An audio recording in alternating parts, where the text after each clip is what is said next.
That's right, Tech Tip Tuesday with the one and only Tech Tip Ted. And today we're going to be talking oils. And one of the most important things for the longevity of your motorcycle is making sure the fluids in your bike are at the correct level. Exactly, Tate. We're going to be talking about the primary fluid today. We're going to be talking about engine oil and transmission fluid also. There are three different compartments that this oil is held in. And what we'd like to do is show you how to check each one of them today. The primary fluid gets checked on a level. The bike has to be level. The other two get checked on the side stand. It is recommended by Harley to check your engine oil whenever you fuel up the bike.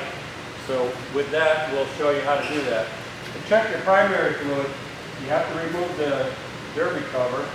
We've already loosened these up for the video.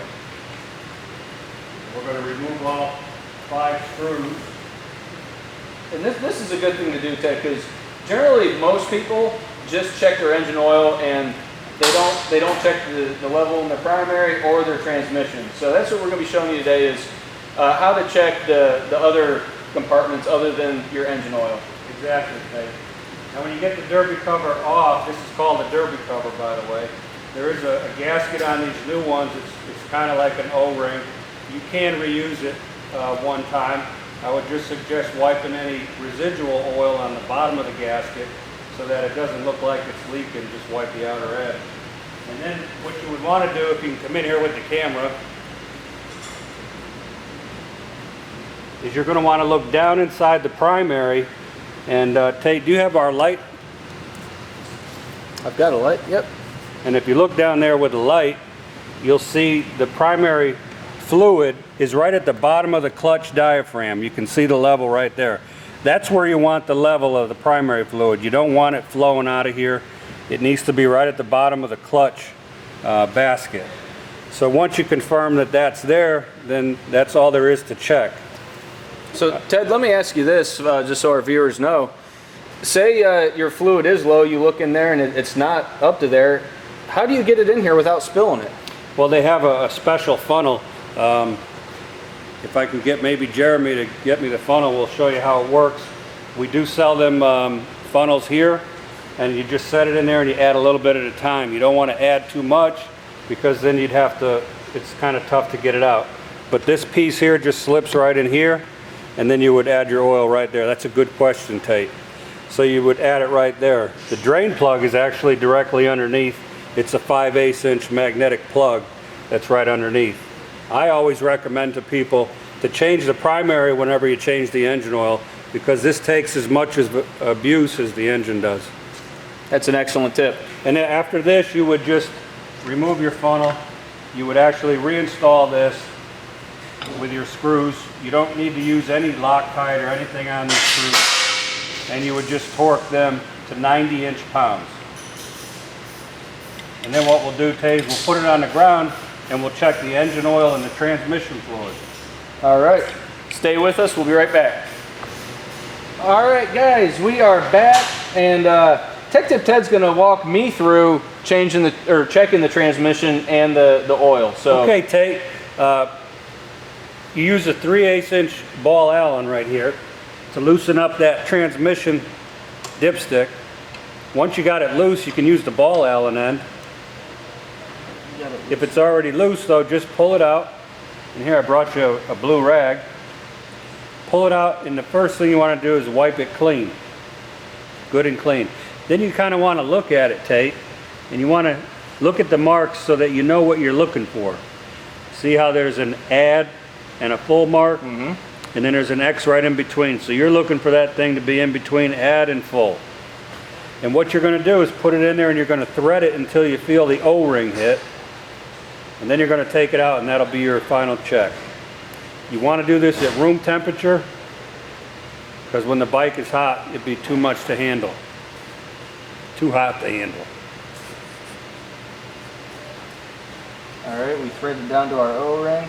Okay, then you pull it out and then you want to take a look at those marks and see where it is. It's right in between the add and the full. And you have to look kind of close. You can look at the condition of the oil. You want to look at the level. And once you confirm everything is okay, then you just put your dipstick back in there And you will snug that with your 3/8 inch Allen wrench. And this has got to be checked on the Jiffy stand, right? Yeah, this one on the 6-speed transmission, you want to check it on the Jiffy stand. Okay, let's move on to the oil. Okay, and then you do the same thing. You're going to want to pull the dipstick all the way out. And then you're going to want to wipe it. The main thing is make sure you have a rag with you when you pull it out, because if the bike's hot, the exhaust is going to be hot. You don't want to drip oil on the exhaust when it's hot. Then you would wipe the dipstick off, and you want to kind of look at it, and you want to figure out where you should be, because there's cold and there's hot levels on there. So you want to look for the level, the bike right now, at the temperature it's at. It'll probably tell you to check it hot. So you definitely want to be slightly below the full mark. Truthfully, if it's hot or cold, you want to be below the full mark. You don't want to overfill the oil, the engine oil. Yeah, see this is, I don't know if the camera can read, this is, it says two different, it's got two different levels, full hot on Jiffy stand or full hot vehicle upright. Right, so you can check it either way. And this one you will thread back in.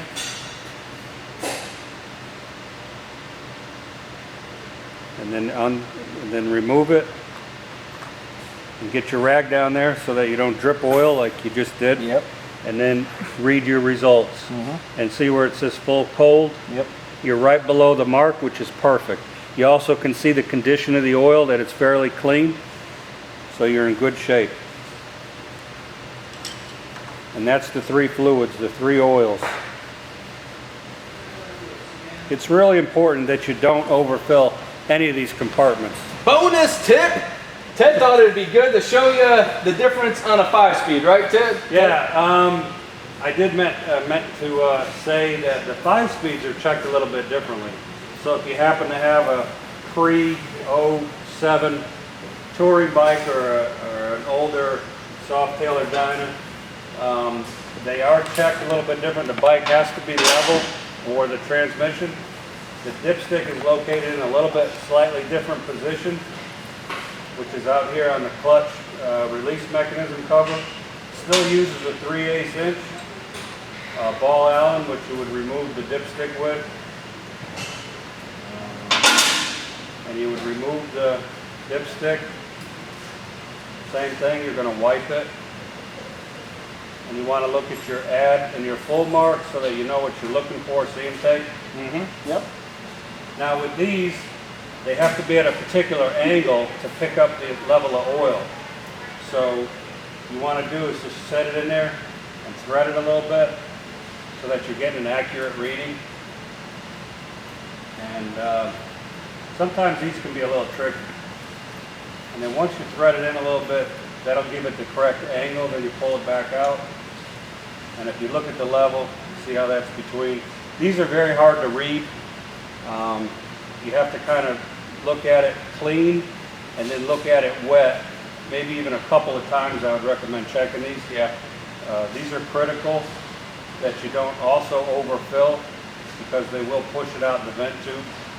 We've talked about vent tubes before in transmissions. Remember the mud daubers? The bullets. Yeah, yeah. And if they're clogged up, it'll push that oil right up the clutch cable. And there you have it. But these 5 speeds, they need to be checked often too. Well, there you have it, guys. Thank you for watching. Give us a big thumbs up, please. Keep watching our videos. Keep commenting, sharing. We really appreciate it. And there you go. That's how you check your fluids. Thanks.